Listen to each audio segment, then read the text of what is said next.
Welcome to the For the Love of Language podcast. I'm EJ. And I'm Stacy. Hello, everybody. Welcome back. Yeah, today we're going to talk about audiobooks and oral storytelling.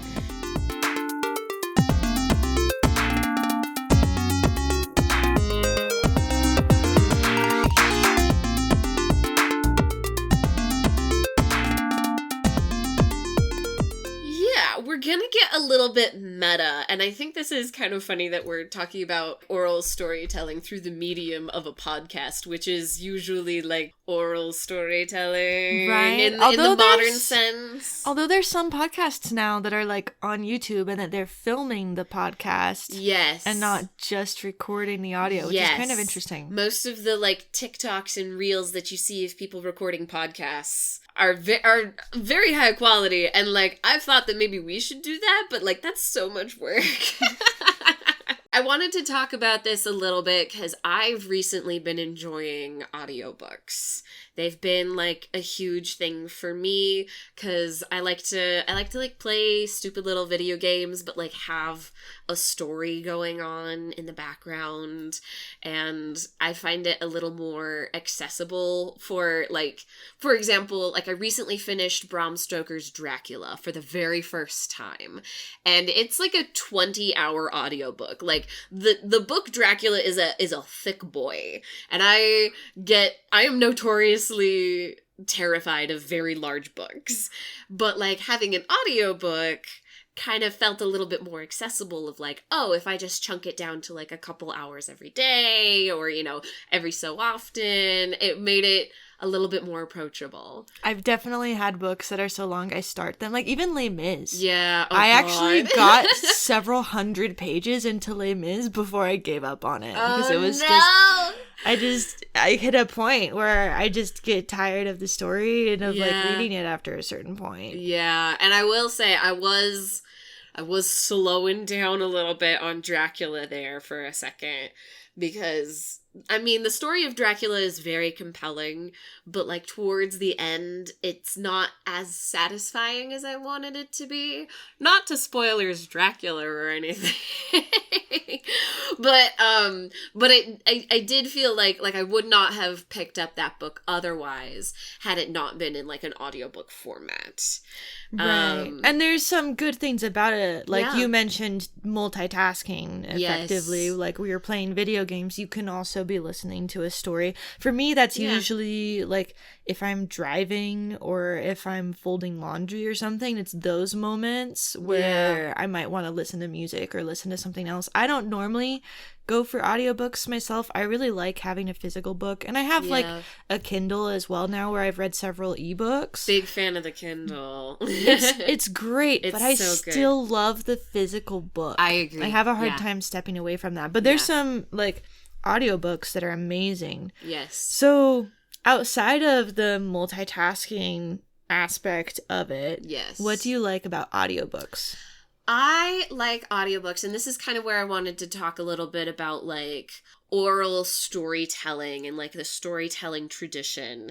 I like audiobooks because they tap into that more like primal aspect of our humanity, of like long before literacy ever became a thing, people were telling each other stories around campfires or, in large gatherings. People would put on like performances and plays and like talking to each other and having like a dialogue or telling a story in like a compelling way and listening to somebody.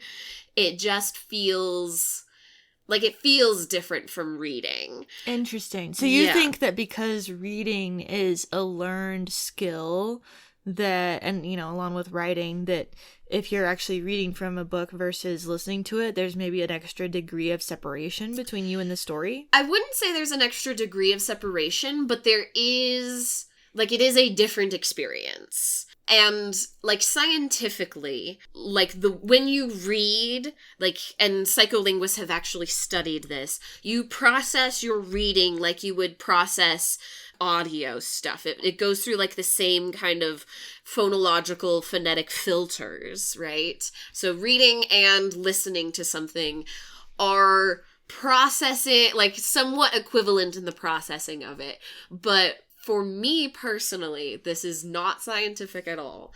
I just feel like it adds a little bit, like it's just got another element to it to like hear another person's voice like tell you the story. There's certain things that like, because when somebody is telling you a story, they're able to add like eye contact and physicality or like additional prosodic moments, right? Emphasis on certain words or drawing out a certain sentence for so long. But when you're reading a book, you have to place those prosodic cues in yourself. There may be like indicators with commas and periods and semicolons or an exclamation mark to give you an idea of like the prosody that the author wants you to have, but at the end of the day, it is still like your interpretation of it. That's interesting. Yeah. And so I feel like audiobooks and storytelling give you a more specific story, if that makes sense.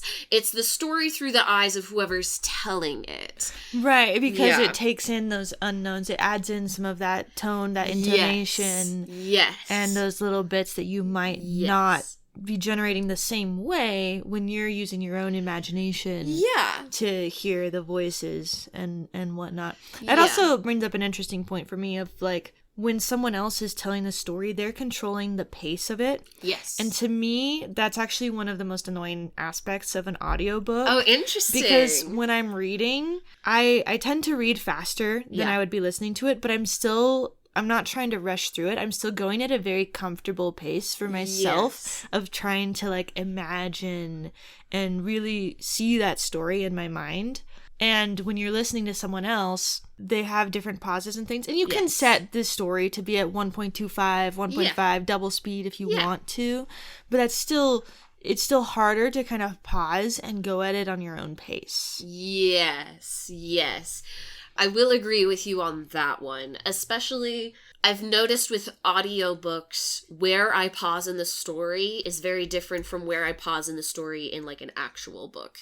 In like an actual book, there might be chunks that are kind of like in the chapters, there might be like little sub places of like, oh, there's like a line here to indicate like a change in like the narrative or something, and you can kind of pause there. Or there might be like a paragraph that feels like it's like a natural ending where you can place your bookmark and be like, oh yeah, no, that makes sense for me to like pause there. But it's different when you're listening to an audiobook. There's been a couple of audiobooks where I've stopped in the middle of a chapter because the one chapter to another just kind of went so seamlessly that I forgot that a new chapter started. And so I agree. The pacing is a little bit different from the audiobooks versus like an actual physical book. I also think it's really important with an audiobook who the narrator is. Oh, hugely. And that's where like you have some older texts especially that you have multiple different narrators who've done them at different times, and you might have one narrator that you just cannot stand the way that they're speaking, and then another one that it just like clicks for you. Or maybe if you have a story that's set in a specific location with specific characters, you want to get someone who sounds more like those actual characters. Talking back to Dracula, you'll get a kick out of this. So everyone knows that in Dracula there's the famous character of Dr. Van Helsing, right? Who is the notorious man who knows exactly how to kill the vampires, but is also just this like brilliant mind or whatever. In the audiobook that I got, they had two different voice actors. One who was like a female who did the voice of like most of the feminine characters, but then like it was very interesting how they chunked out who did what voices, because sometimes the woman would do the male characters depending on like, because they're like journal entries, and so like in the journal entry the female person might be talking and like narrating, but then they quote like a male person, so then the female does the male voice, and same with like the dudes. But the man who narrated Dr. Van Helsing sounded very German, and then the woman who narrated Dr. Helsing sounded very French, but Dr. Van Helsing is Dutch. And as somebody who has like a lot of Dutch friends, I'm like, this is it. this isn't Dutch. Like, I'm willing to suspend my disbelief for this, but, like, that is not how Dutch people sound. Right, which is interesting, because if you're coming just from maybe an American standpoint, maybe they're like, we're gonna make it sound foreign, and that's good enough. Just, like, vaguely European. Which is interesting, but, you know. So, like, but that's also kind of the fun of audiobooks, too. That's kind of what sets them apart from, like, a regular book, I guess, is that there is this dynamic of, like, personality behind it. And kind of going back to, like, original oral storytelling, like, you would have a person or group of people whose job it was to tell stories, and they were good at it, and they, like, refined their techniques, and they, you know, they were professional storytellers. They were the ones who held the histories, and they made it compelling to get people to, like, listen and learn the lessons from the stories. And, you know, these days, anybody can kind of jump in and like, do that stuff, and not to say that there isn't talent in, like, the like, audio recording world, but, like, it is like, an additional element to audiobooks that you don't get with a regular book, of personality and how you connect to the person telling the story, and that can change your experience of the story as well. That's interesting. I think when you're comparing audiobooks to traditional oral stories, the thing that kind of is sticking out to me, and this happened when companies went to working remotely during COVID, right? Yeah. Like, it used to be you'd have a presentation in front of a crowd, and there's still, you know, venues that do this. It's still very, very common. But if you're actually standing in front of that crowd, you can also modify the way that you're telling the story. Yeah. If you can see people's expression, you can see how attentive they are. Yes. You can see how they're perceiving it, and then you can modify how you're delivering to match that crowd. Yeah. And that's something you can do, like, in traditional oral storytelling before we had these recordings and everything. That would always be an aspect of telling a story. Like, you could see the audience reaction. Yeah. But when you're talking about audiobooks, or, like, the podcast that we're doing right now, I have no idea what our listeners are thinking. Maybe they're like, oh my gosh, what tangent is this? But what's cool about this podcast is that you and I are face to face, and so we can bounce off each other. Right, and that at least makes it more natural than if I was just monologuing into the void. Yes, exactly, which does happen. Yeah, no, I've done webinars for companies where, like, you literally see no one else but yourself, and I'm literally speaking to a corner of my room. That would bother me so bad. It's the worst thing ever. Like, I hate that so much. Yeah, I have officially, formally, like, when I was starting to, like, look for a job and trying to get back into teaching again, teaching English as an additional language, I had a couple different opportunities pop up, one of which was to teach in Estonia. But I didn't take the job because they said that, like, a lot of it, like, there would be some in-class, in-person teaching, but a good chunk of it was still online. And I just refused. I feel like teaching online is just not the same as teaching in person. Mm-hmm. And it is that aspect of being able to, like, physically connect with your audience. Like, you're not obviously touching your audience. Like, you're not actually physically making contact with them, but seeing their expressions in real time, having space between you two, being able to kind of, like, play with that space. Being able to feel the energy in the room. Yes, and the presence. Because there is an energy that people bring, like, a physical presence brings. And so, like, I know, like, I've definitely gotten some shit from some people about that, but I'm like, I think it makes me a bad teacher to not teach in person. I feel like it's a detriment to my students to not experience the in-person personality that I bring.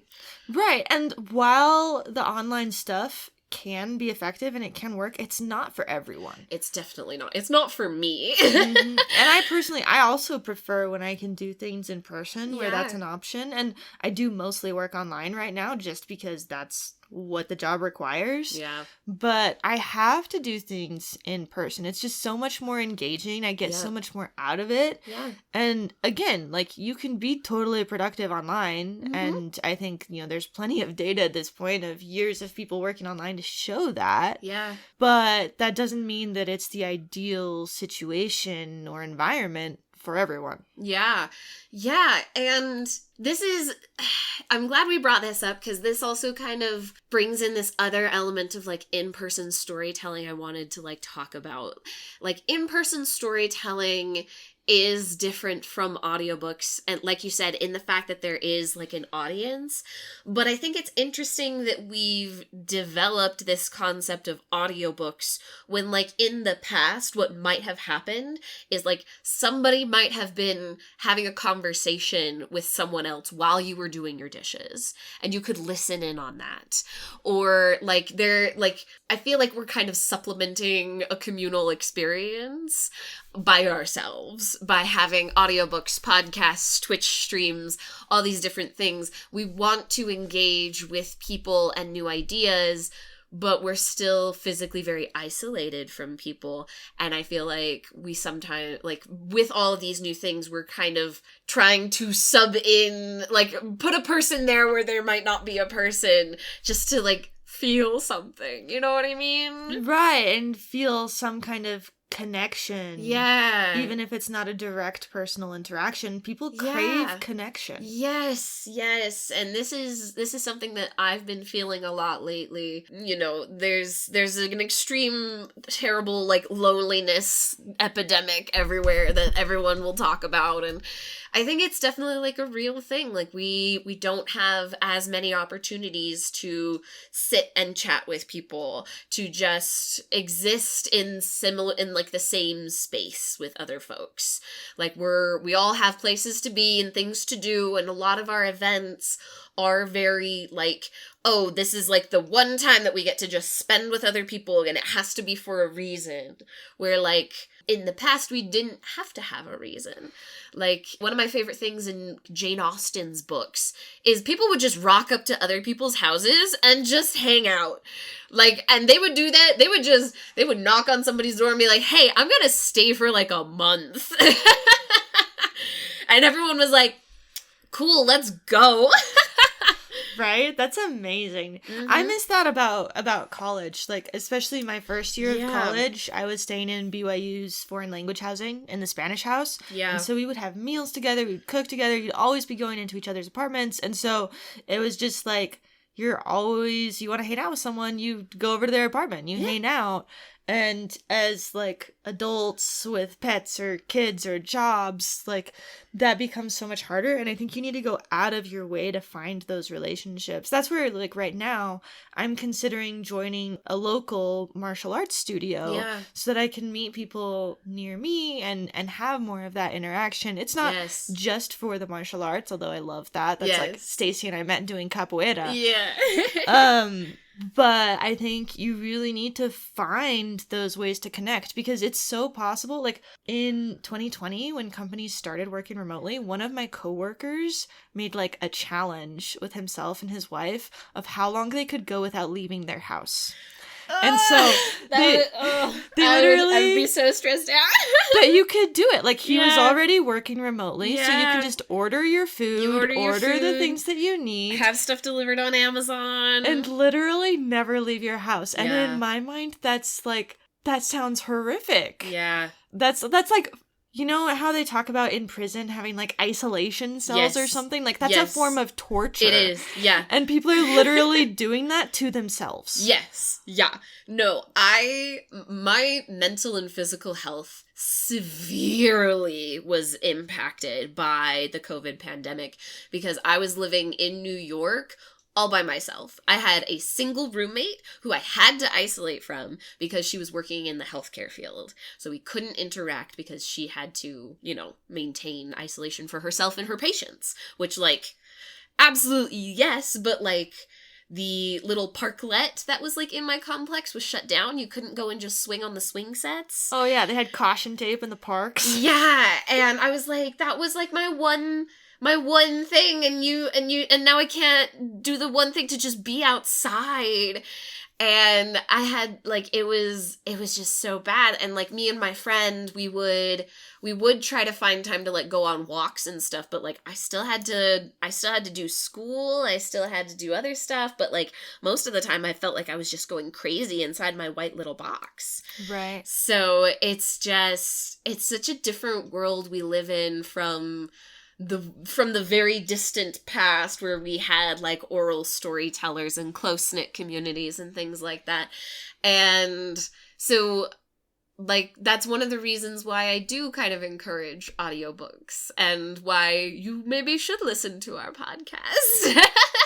So you might curb your loneliness. It might supplement your human connection until you can find, an actual person to interact with. Right, and I think there is an element of story where even though you're not the person living that story, even though you're not the protagonist, you do feel an experience along with the protagonist. And so you can actually develop some, understanding from what the characters in the story are learning. And you can also feel a little bit of connection there with whether it's with one of the characters or with the author or with the narrator. If you're talking about an audiobook, I think that can supplement and add into that human connection that we all crave and need. We crave it so badly.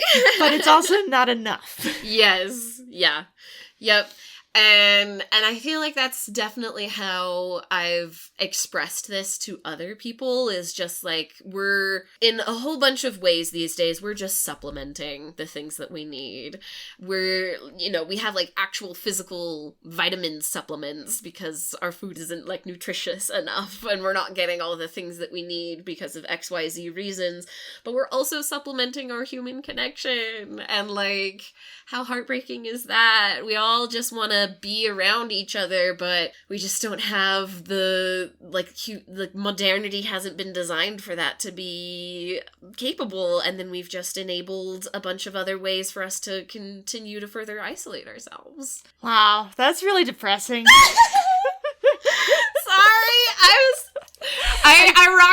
I rocked up to EJ's house and I was like, let's talk about audiobooks and oral storytelling. It'll be so much fun. And now it's just like, oh.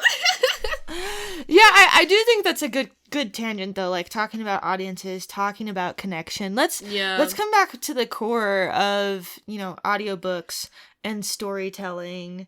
And I guess, is there anything else you would want to talk about? There is, actually, because when you brought up, like, the audience specifically, I am in a play right now. So just like EJ's wanting to join a martial arts crew, I went and joined a theater company.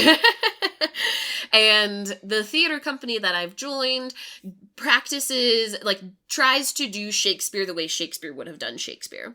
So smaller cast where people are playing multiple parts, limited rehearsal time, you get like 2 weeks tops, traveling around and like having different venues, limited costumes, limited set design. But the other thing is there's no fourth wall. Because back in Shakespeare's time, there was no fourth wall. Fourth walls came about with photography and film, this idea. So yeah, let's define that. Yeah.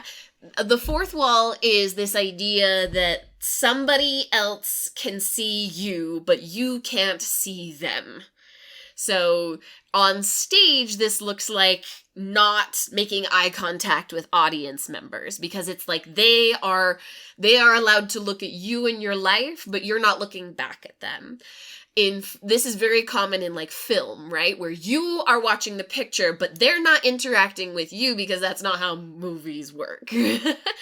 So before movies and cameras and things, there was no such thing as a fourth wall because the audience was right there and you could see them, so they're a part of the production. Why would you cut them off when they're obviously right there? And so a big part of practicing and, like, getting people used to this style of production is making eye contact with people, addressing the questions in your lines to the audience members and having them answer back, like encouraging people to answer the questions, being out in the audience and engaging and, and, like, just getting people excited and having them scream and yell like boo and nay and like oh and like yeah and like woohoo like whenever you see something you like. Which that's an interesting thing because there's very specific areas where we still do that. Yes. Like people watching sports. Yes. 100%. Yes. Do that. Even if it's a TV, there's people that yell at the TVs. Yeah. But the other one, there's like cult classics like the Rocky Horror Picture Show. Yes. Where literally everybody goes to see that partly to be a part of the audience. Yes. Yeah, and concerts as well. You don't see this a whole lot in like the really big like stadium concerts. There's not as much like audience interaction with those, but one of the reasons why I like smaller concerts and like smaller venues is because you can have those interactions. Like one of my favorite moments was I was at this venue called Kilby Court in Salt Lake City. It's like a garage. It's just like a garage with like a little tiny platform. And I was kind of like singing quietly along to one of the songs that my favorite artist was singing. He like called me out on it and was like, oh, hey, you knew the words. And I was like, yeah, I do know the words. And he would be like, oh, does anybody have a request? And I could make a request because I was right there in front of him. And so moments like that, I think are really beautiful and special.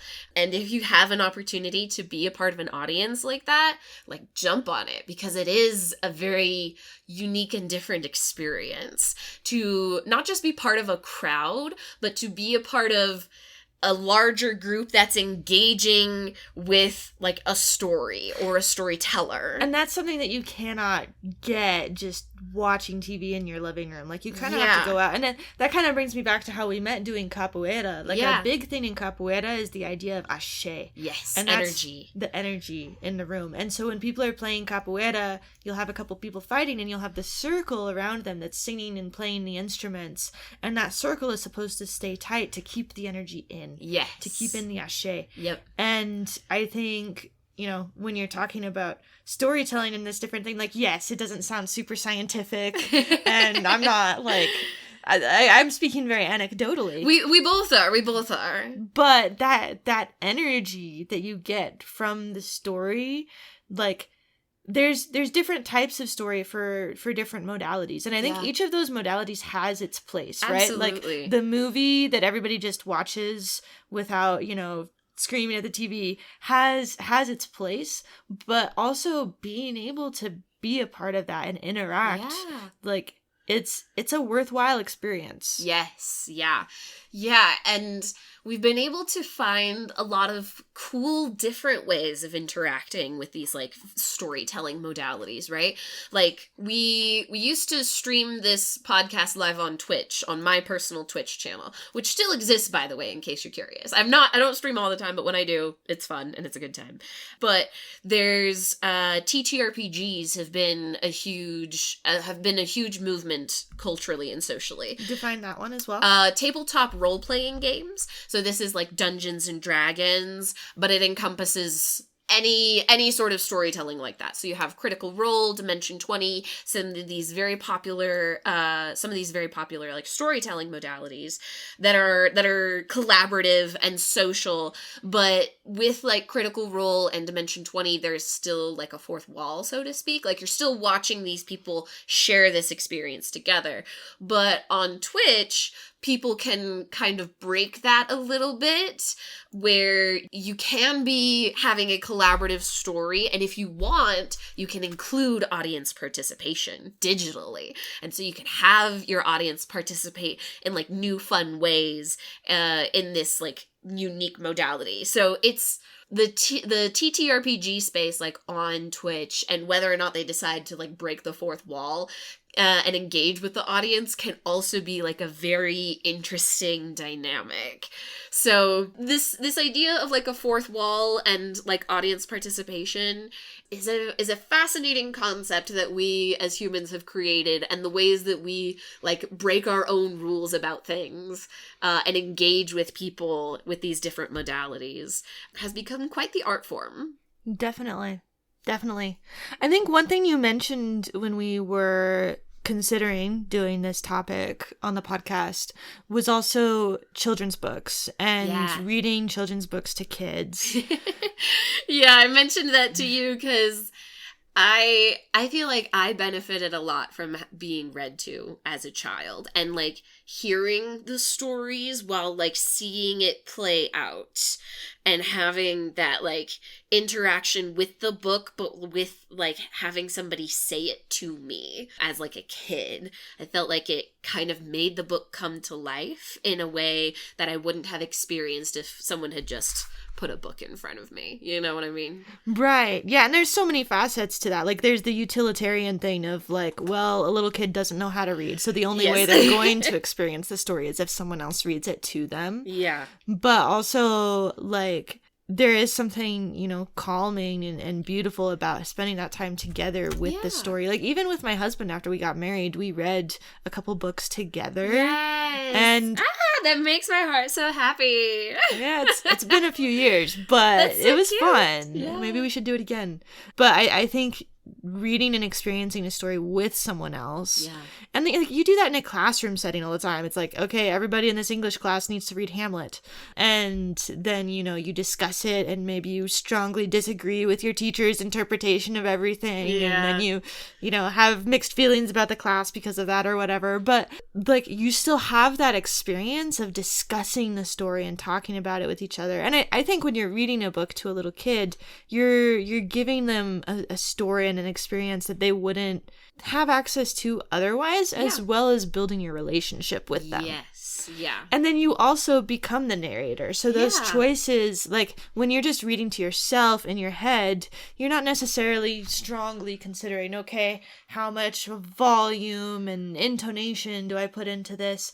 But if you're reading to a little kid, you might be exaggerating it and having a lot of fun with that narration aspect. Yeah, exactly.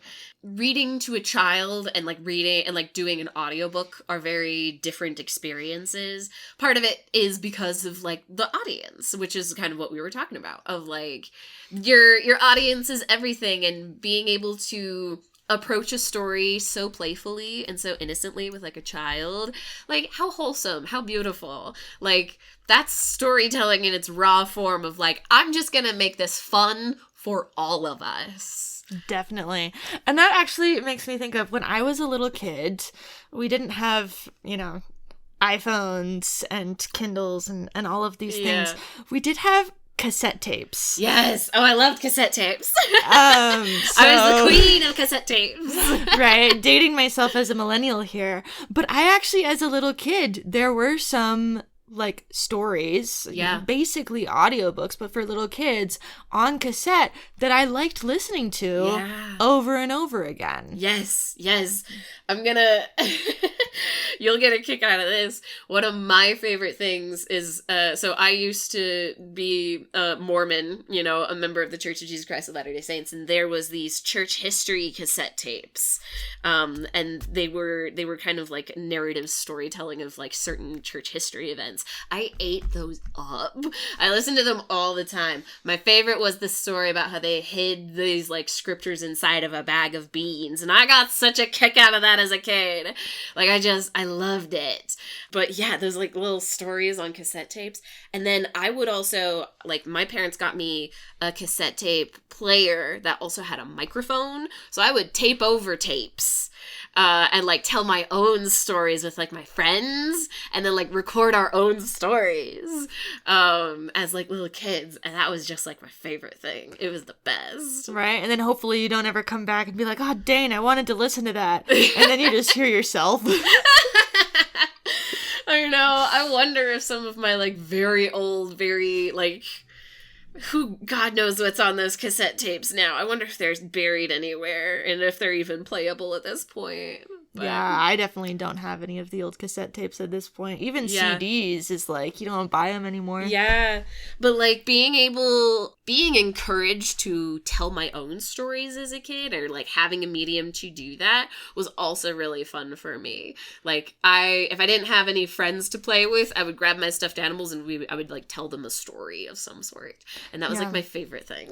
That's actually an interesting point as well. I think people take for granted some of these things. Like for me, me, growing up, I went to church and we would sing, and I had school choirs and stuff. And so I was just singing all the time. Yeah. Now, I was terribly out of tune until, at some point in elementary school when that was called out in front of the entire class. Oh, no! But, I was just kind of a natural thing to me of oh, yeah, of course everybody sings. Yeah. And, if ever I have something come up now where I might be singing a little bit, people are like, oh, wow, did you, do choir? And, people, what I've noticed is people don't sing. People are afraid to sing or worried about what their voice sounds like, and so they don't even try. And I think the similar things can happen in all sorts of fields of if you don't practice telling stories, or if that's not something that you've done, maybe that sounds like a really scary concept. Yeah. If someone were to ask me to tell a ghost story around a campfire right now, I'd probably be like, I don't know. Yeah. I don't have anything up my sleeve or that degree of improv practice to feel like I could come up with something really good on the fly.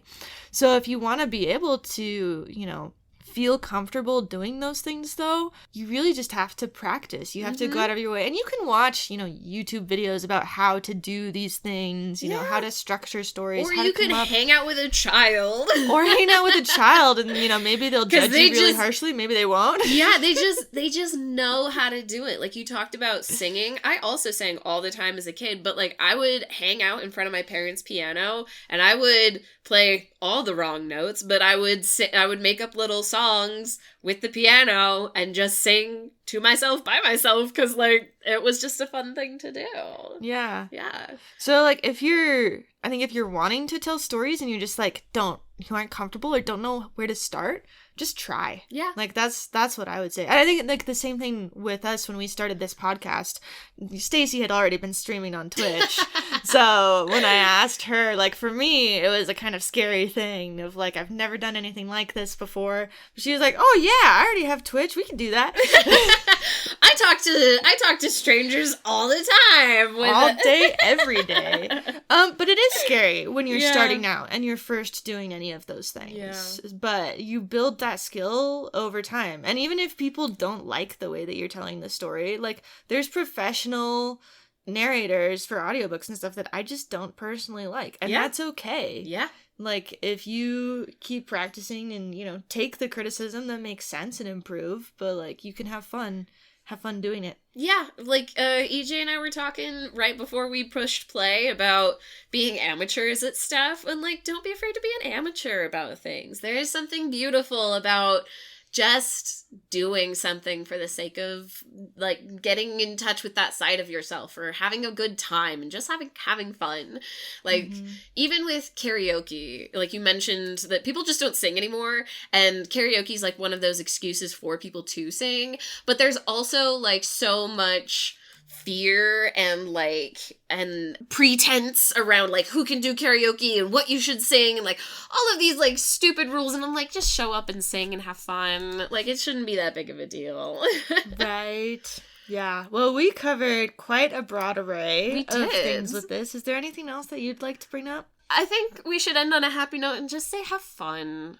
Whatever feels good. Audiobooks are great. Reading physical books are great. Engaging with live storytelling, if you get the chance, do it. If you get a chance to practice your storytelling, do it. Just there's something so beautiful about humans telling each other stories. It's really one of our primary ways of connecting, and however you connect with that, good on ya. Absolutely. Okay, we'll leave it at that, but please follow us at For the Love of Language on Instagram, and we'd love to hear from you. Have a great rest of your day. Bye!